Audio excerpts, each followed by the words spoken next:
So, let's tell me all about this Big Brother. Oh. Tell me about the escape, first of all. I mean, did you really feel you had to get out of it?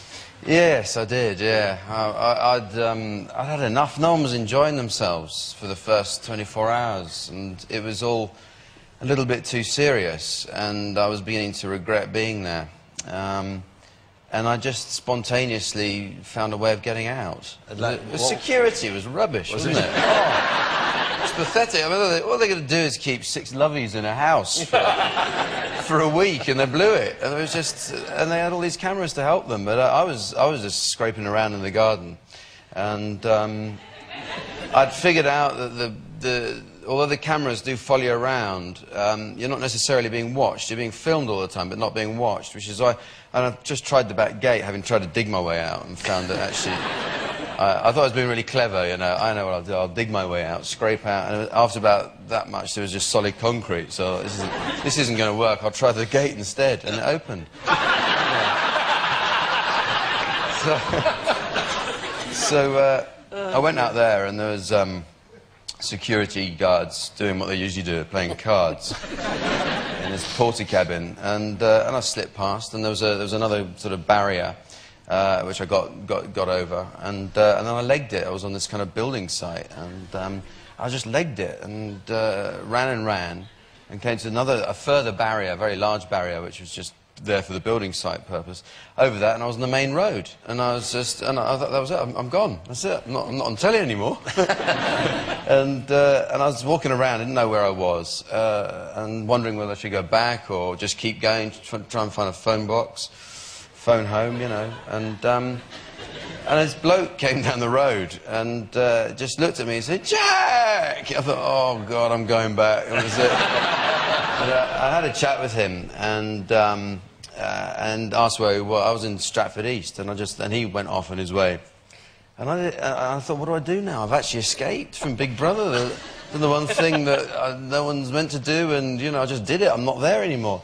And I just had to think, well, I'll have to go back, or you ruin it for everyone. So I was trying to get back in without being seen. That was my thing, but it would have taken too long. By then, the security knew I was gone. It was about an hour later, and they were all wandering around in their yellow coats with these sort of Alsatians, retired guard dogs. They pathetic ones with no teeth left, and they were wandering around the outer perimeter of Big Brother, going, "Jack, Jack."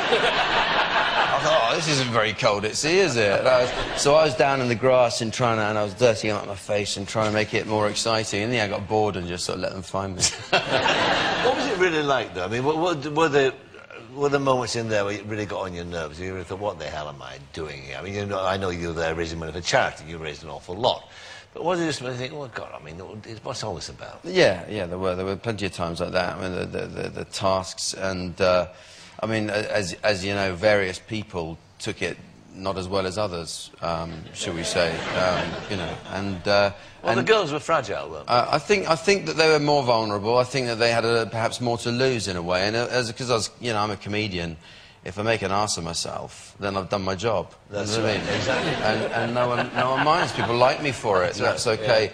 And yeah, I know, you know, Vanessa took it quite hard at one point, and you know, I actually think she contributed more in a way than anyone else because she suffered more, and it made it into a drama. I think that's when everyone started watching and feeling they really had to watch. Yeah, that's right. It was voyeuristic, wasn't it? Yeah, it really was. Well, I wasn't watching, but I mean, I could... I mean, with you, you're quite right, it was a very good comic term. Yeah, I mean, I think that comics would prosper in that situation because it's the stuff of comedy. It was the opposite, and once that had happened, I felt, oh, good, I felt I was there on my own terms after that. I hadn't kind of just been, you know, had my arm twisted into doing it. And then I started messing around. Then I was obsessed with the idea of escaping again. I was one of the reasons I wore sunglasses a lot in the house, is apart from anything, it's just strip lighting. It's hell. It's like dying and waking up in IKEA or something. And I wore these sunglasses so I could case the joint without the cameras knowing what I was doing. And I was looking. I realised that the whole of the ceiling was screwed on in panels. And the only room where there was no cameras, but they still had these panels on the ceiling, was in the loo.